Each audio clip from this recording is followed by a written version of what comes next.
Hey guys, to help run the forums, host the website, and travel, we've introduced a universal service fee for in-depth coverage, including this video. My goal is to be unbiased and transparent. It's a privilege to serve you. This is not an endorsement. Let's get into it.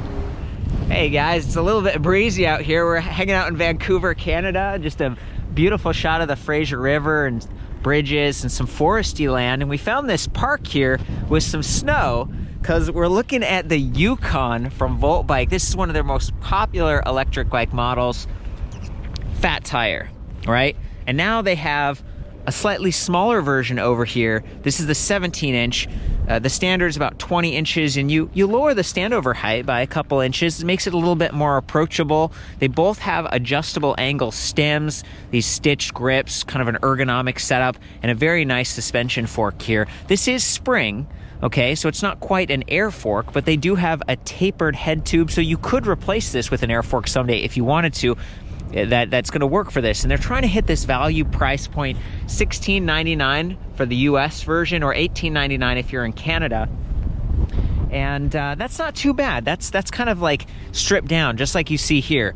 No fenders, no rear rack, but they do have a rear rack. They even have a front rack, and it's got this really thick tubing, kind of a pannier hanger right here if you want, or a bungee cable strap. They also sell this waterproof pannier, which I'm really liking. It's got some reflective paint on one side, a little bit of a more visible but not reflective. That's something I think they could improve in the future, but it is waterproof. It sort of rolls down, and then it's got those little clips at the bottom. You know it's going to work, and it's branded, kind of co-branded. I like the branding that they've done in recent years with the silver marks and stuff, and then that slope top tube. So even if you do go with the slightly larger frame, I feel like it's approachable. If you need to hop off, let's say you're on terrain that's sort of unstable because you're actually going off-road with this thing, you might not bump yourself quite so easily because of that sloped top tube. I really appreciate that. I've reviewed the Yukon before and actually took it to, it was like Cabo San Lucas, Mexico, and I rode it on the beach, dry sand, and actually worked surprisingly well. But we had to drop the tire pressure a little bit, and they've upgraded the tires since then. These are Crusade Sport. They have 60 threads per inch casing, 60 TPI, that's what that stands for. Same size though, 26 by 4 inches. This is a very classic fat tire size. I love that they've got the punched out rims that saves some weight, and it might even add some cushion with that red tire liner. Really beautiful look to this. So it's a 5 to 30 PSI, and you really do have to go down close to 5 if you want to take it on that soft terrain and not sink in. You know, I tried it in the sand at a higher PSI at first, and it just didn't work super well. It was kind of like it's just sliding around a little bit, but when you get really, really low, then it sort of spreads out a little bit, and it gives you that nice cushion. It wasn't just me. I only weigh 135 pounds. We had some other people in our group that were like 180, 200 pounds, and they did just fine too. So I want to call that out, that this is actually a very capable electric bike, and it's got a throttle. So you do have 12 magnet cadence assist, which is great, you know, pedal assist, you don't have to think about it, but the throttle can be useful when you're actually in snow or sand to get started, to get enough momentum to stabilize and then get up to speed. 20 mile per hour top official speed. I think you could go slightly higher than that if you want. This is a 750 watt Bafang fat bike specific planetary geared hub motor. Weighs about 8.5 pounds back there, and then we've got an enormous 48 volt battery pack, 16 amp hours, so very high capacity. And there's even a little full-size USB port on the side, so you could tap into that and maybe have a display or something up here. It'd be nice if the USB was actually part of the display itself, so you wouldn't have wires going around. I have found little right angle adapters on Amazon and stuff that can make it a little bit less likely to get bumped while you're pedaling. Still nice to have. You could take that battery off, maybe take it with you in a tent or camping if you're hanging out with your family or friends, and you can tap right into that and charge your portable electronic devices like cell phones and stuff. So I love that. All the VoltBike batteries seem to have that, or maybe most, because they do still have one that's sort of a behind the seat tube battery for their folding fat bike called the Mariner. So anyway, coming back to this, really high capacity battery pack, great motor, awesome tires and wheels. The drivetrain on this is kind of basic. You know, it's a 7-speed. You can see that big thumb shifter up here. They chose that instead of trigger shifters because they've got an on-off button. for the twist throttle. So that's a nice feature, just so you don't accidentally bump it or something if you're loading the bike. You want to rely only on pedal assist. It's neat that they have that, but it forces them into this big thumb shifter. When you're wearing gloves, because it is a little bit cold today, this is easy to adjust. It's not quite as like small and little bit smaller fingers maybe for those trigger shifters, which I see on like road bikes and stuff. Coming back down here, you'll notice that this chain, it's kind of got a silver sheen to it. It's a rust resistant KMC chain, so that's good. Nice to have when you're out in the snow like today. Shimano Acera, 3 steps up on the Shimano line. So there's like Tourney, Altus, Acera, and then Alivio Dior. So it's a decent part, maybe weighs a little bit less, a little bit more reliable. Love that they've got this derailleur guard, so if the bike tips, it won't get bent. And you'll see that it also sort of protects the power cable going to the motor. That's a delicate part, if the bike tips or you snag some brush or something. Really nice neoprene slap guard that also kind of groups together these cables and just keeps everything looking fairly clean. And then up here, this is a 44 tooth chainring with an alloy guard. It doesn't have a full guide. It'd be nice if there was another plate on the inside just to keep it from dropping off if you're really on bumpy terrain. But with only a 7-speed cassette back there and not too long of a chainstay, I feel like this is decent. And again, that's going to help you if you come into contact with a log or maybe a rock or something. It won't hit the teeth themselves. It's a steel chainring, a little bit tougher like that. So coming back to the cassette, 14 to 28 tooth spread, which is not the huge. I mean, I've seen like 11 to 36 on more like city bikes and stuff.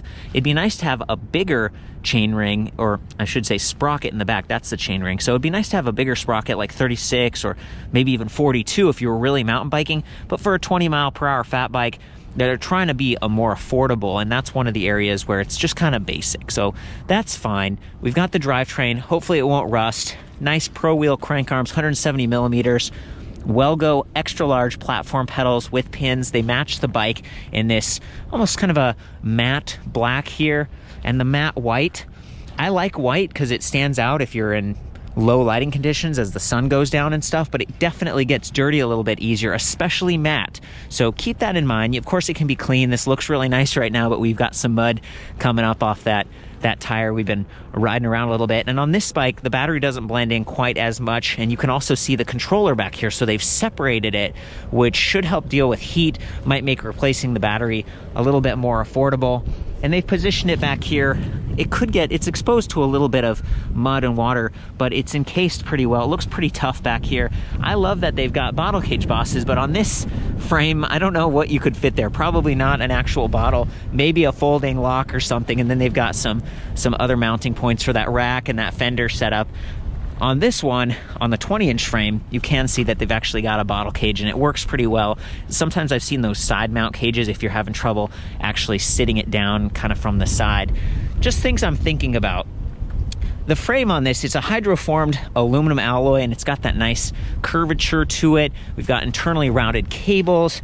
I like that they've got that mounting point on the steering tube, so when you turn the bike, if you've got that front rack, the rack isn't actually turning. It's not going to dump the load and maybe create a little bit less stability. Some of those other racks that actually mount to the suspension fork, they don't work as well. However, it would allow the light to point where you were steering. So with the rack, they reposition the light, which is nice, but it doesn't point where you're steering. So something to consider.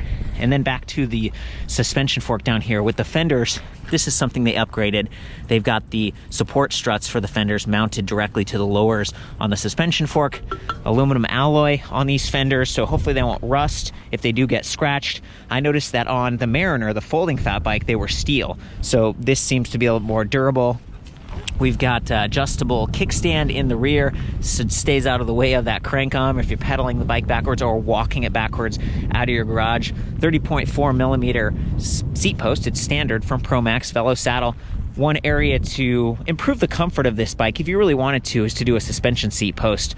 And with a 30.4, there's plenty of options. You could use a shim here to get a suspension post to fit right. I'm not sure if it's necessary.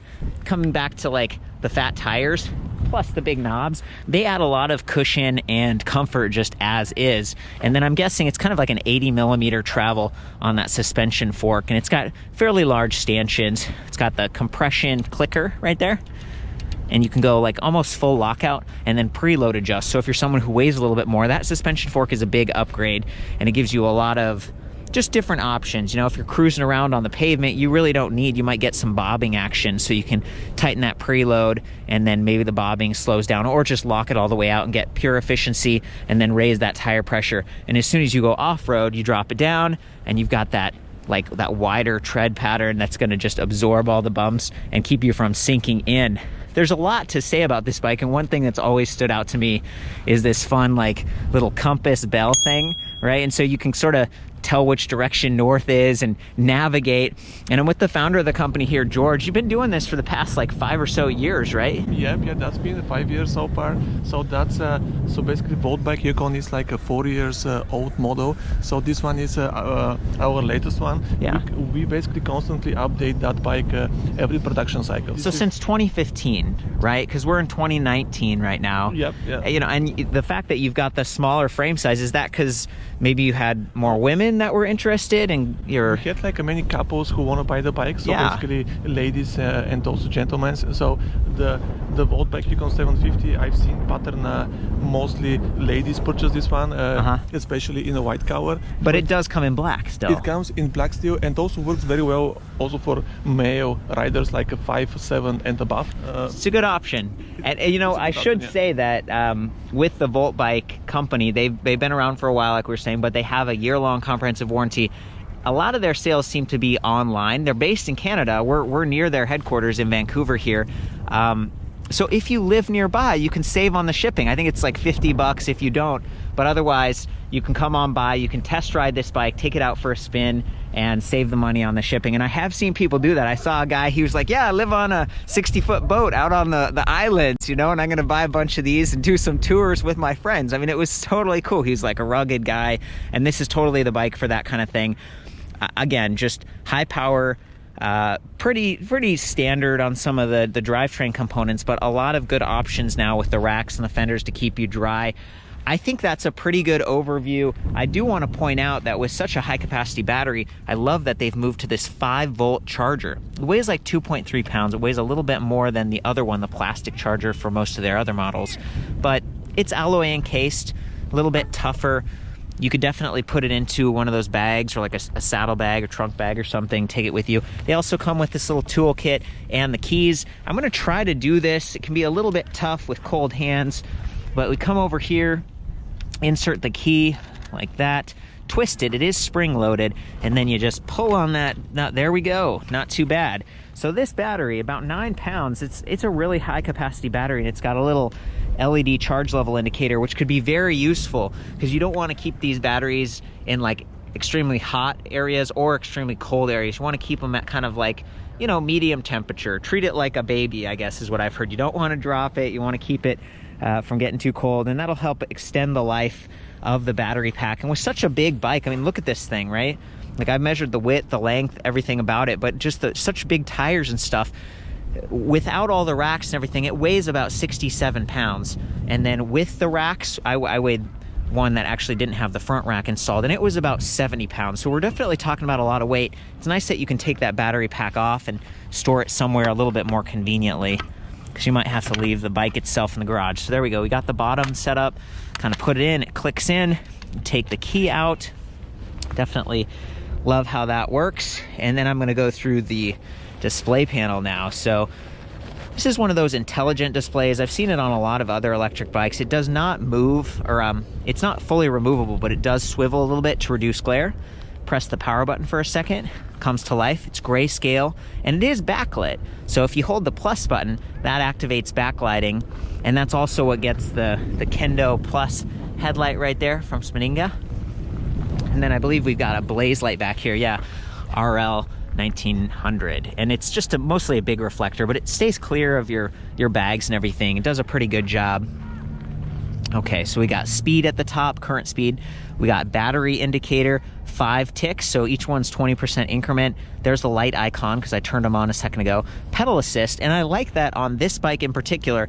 Pedal assist, you can take it to 0, so pedaling's not going to do anything, and the throttle still works as long as it's you know, depressed right there. So that's cool, because some of the other bikes like the Bravo, it didn't work on 0. And for a fat bike in particular, if you're in sand, just being able to get that throttle and ride it like a scooter is really nice. And then trip distance, if we tap the power button, it cycles through to average speed, max speed, and then down at the bottom, odometer and timer, and then even watts, so P0 watts. That's awesome. It does have walk mode. If we press the minus button for a second, actually, I'm not seeing walk mode, and maybe that's because I'm not in one of the pedal assist levels. Let's try it again. There we go. So interesting, walk mode only works if you're in one of the pedal assist levels.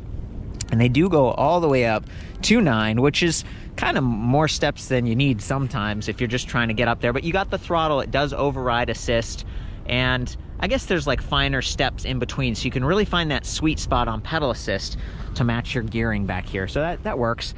And then if you double tap the power button, there's a bunch of settings in here. So we could switch to miles per hour. You can go through and adjust the wheel size or the backlighting brightness, things like that.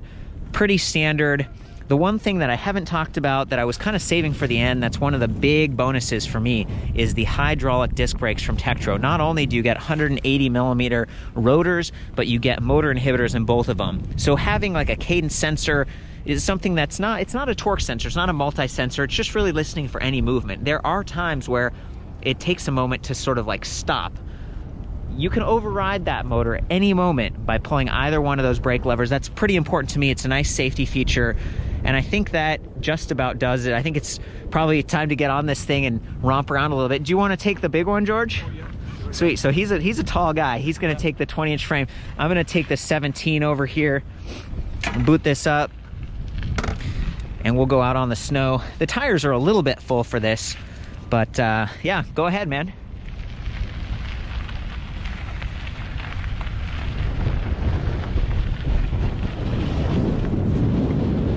He's got the fenders, which are nice for a day like today.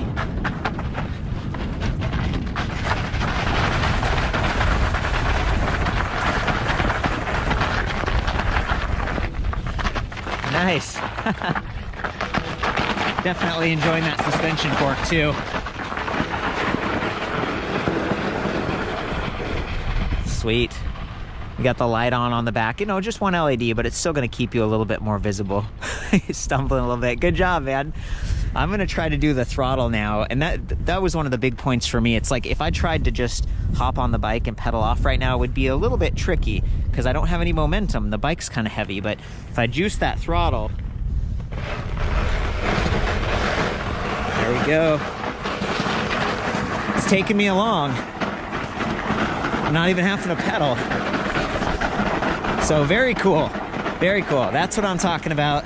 This is sort of a tough section to ride. This snow is sort of crusty. I'm not just sinking into it, but it is sinking. So it's kind of a little bit icy over here too. Totally a good opportunity to demonstrate that throttle. I hope that helps you guys out. Okay, guys. You know, it was a little bit bumpy for the first part of that ride test, so we took the air pressure down a little bit. I think it's still kind of high, but we've been doing mixed use here with gravel trail, some grass, and then that snow, and it's sort of chunky, sort of icy. From here you can see that 12 magnet cadence sensor. You can see that 44 tooth steel chain ring up front. Got the rust proof chain slap guard, which comes in really handy when you're on that bumpy stuff. And then the 14 to 28 tooth Shimano cassette with the Acera derailleur in the rear. There's a little bit of delay on these pedal assist. I feel like they start quickly, but there's just a minute that it takes to wind down, and that's where those motor inhibitors come in handy. I'm going to try to demonstrate pedal assist initially with the ride test. I'm going to take it all the way up to assist level 5 because I want you to see how pronounced that motor noise can be. Geared planetary motors like this, they freewheel efficiently, so you're not getting any drag. They tend to be compact and lightweight, but they do produce a bit more noise because of the planetary gearing inside compared to like a gearless hub motor. But they don't tend to weigh as much as gearless hub motors either, so that's a benefit. I'm just going to go ahead and take it from here.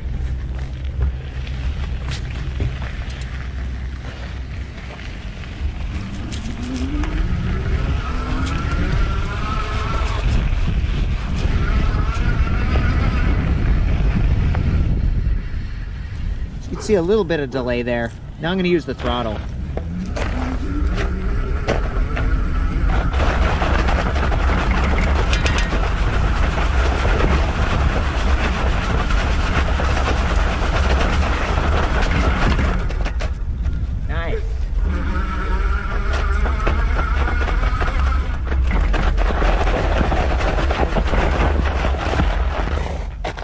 Yeah, Yeah, good stuff. It's working great. I'm gonna point the camera forward a little bit so you guys can see that suspension fork in action. Let's see here. Yep, and this is locked out, and this is fully unlocked.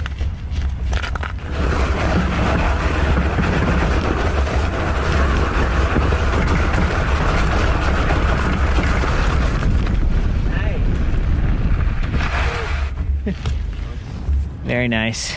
Gotta love those hydraulic disc brakes. That's kind of unique for a fat bike in this price range, which is just above value. I tried to have that cut off at about $1,500 US, so you know, $16.99, a little bit of extra money, but a lot of great parts, and the brakes definitely included in that.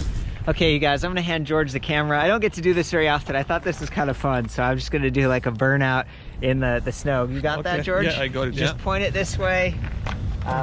Check this out. Oh yeah. Oh nice, okay. I think it just demonstrates the power of the 750 watt motor. They said it's like 80 Newton meters of torque. Yep. I'm gonna hop on it again. You can just follow me around for a second. Okay. Third person style. Oh.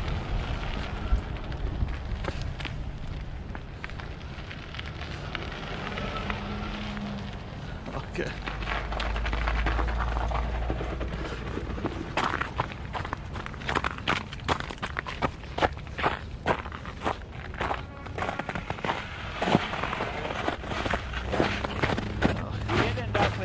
About what I was talking about earlier. Here, let me take the camera.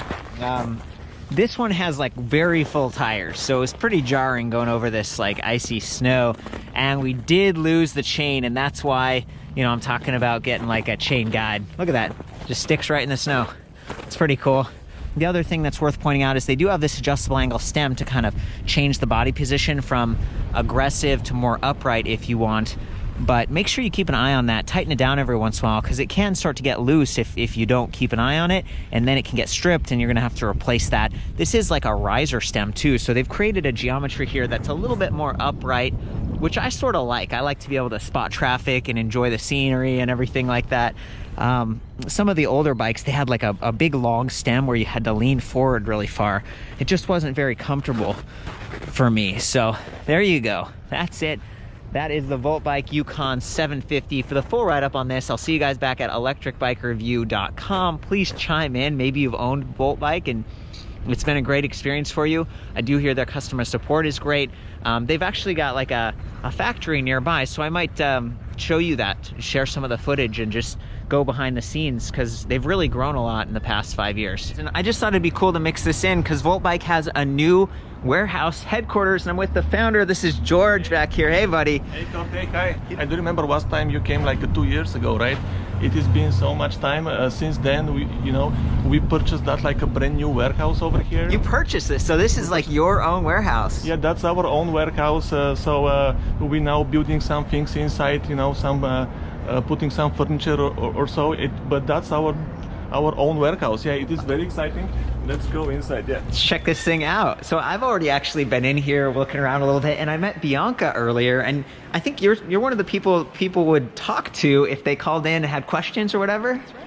We're putting a face with a voice here. I really appreciate it. And George was telling me that you actually bought one of the bikes before you worked here. Yes, I'm on my third VoltBike now. I'm getting the Bravo. So getting a Bravo. Okay, sweet. Well, so that's one of the ones we're going to cover during this trip. So I think she's one of our, I think, very first customer. You know, she bought like a VoltBike Metro electrical scooter like 3 years ago. Then she upgraded to VoltBike Elegant, and then VoltBike Bravo. You know, finally. So very cool. She is basically one of our customers. So she turns out to be our customer service now. When she keeps coming back, so that's a good sign. And this is Chris, kind of like a product manager, and also you said some support, right? Correct, yes. Awesome. Yeah, we provide all kinds of support to our customers on the phone, online, or in person. We offer a year warranty on all the mechanical and electrical. Hey Bernie, what's going on here? I'm just truing up the spokes, putting tension on the spokes. We do every single rim that comes on our bicycles. Everyone is trued up and everyone is tensioned. This is looking good, and I think that's a real differentiator. George, I don't know if you did this before, because a lot of companies, especially with some of the more affordable bikes, they'll be like made somewhere else and shipped in a box. You unbox them, you true the wheels, you get the cables set up, and then you repackage it so that it's like really fine-tuned. Exactly. Right? So that's what we do. So basically, the bike basically comes out of the box. We do the spokes, the gears, adjust the brake cables. We make sure that the battery is working. You know. You actually charge it up and like cycle it? We charge it up as well. Yeah. We test the motor, and then we pack it back in a box, extra heavy box. You know, basically one of those boxes. We put like styrofoams inside, like carton boxes, to make sure it is actually, I mean, basically bulletproof, you know. Sweet. Sweet. Well, that's good, because you might be, I mean, like, look, a lot of people don't have a nice bike stand like this, and you might not have this is a spoke wrench right here. You might not have the nice tools or that experience that these guys do. Is this Yavor? Is that right? Yes. Rad, dude. I met this guy earlier, and we were chatting a little bit, just like checking out some of the different models, and I think this is the Bravo. This is the one that Bianco is going to get, maybe, right? Absolutely. Is this a popular one? It is. It is. It's one of our newer ones, but it has gone quite popular recently. Quite popular. Well, guys, I'm going to hop back out to the review. Just kind of fun to show behind the scenes. I get the privilege of riding these bikes when they're built and they're all set up kind of professionally by the team. But it sounds like more than a lot of the other online direct companies, you're kind of going to get that experience too. Apparently, all you have to do is kind of twist the handlebar, install the pedals, and the pedals do have like a left and a right sticker on them or whatever, so it should be pretty clear. There's instructions in the back. Am I getting this right, Bernie? You are, yes. Okay, I think that's about it, you guys. I'll see you back out there. Ride safe, as always. Love ya, and I'll see you next time.